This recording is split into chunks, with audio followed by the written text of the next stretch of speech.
Il y a joué beaucoup et les a toutes gardées. Puis est née une drôle d'idée. Je suis passionné de cartes à collectionner, je suis un joueur de cartes Magic à la base. J'ai joué aux cartes Pokémon quand j'étais jeune, puisque je fais partie de la génération qui a connu Pokémon à son démarrage. En parallèle de ça, en allant jouer un jour dans une boutique de cartes à collectionner où je vais jouer, je tombe sur une machine très similaire à celle-ci. Et je me dis, mais je trouve ça hyper intéressant. Je mets une pièce dedans, je récupère ma carte et je trouve que l'expérience d'achat, elle est super. Le distributeur est donc rempli de dizaines de cartes impeccables dans leur petit étui plastique mais d'occasion, car pas question de concurrencer les magasins. En revanche, cela ajoute pour l'acheteur un peu de suspense.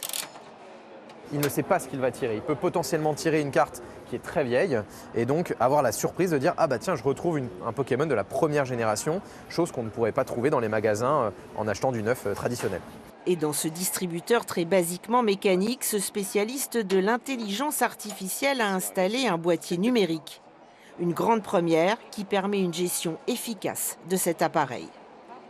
On est venu ajouter des capteurs qui nous permettent de savoir en fait à quelle fréquence on va devoir réachalander la machine et également de pouvoir monitorer quelle machine marche le mieux, dans quel endroit, à quelle saisonnalité.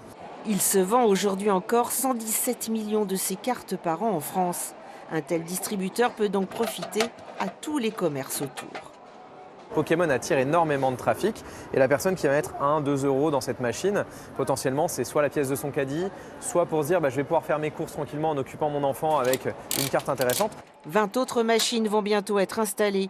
40 ans après sa création, cette licence japonaise semble partie pour continuer à traverser les générations.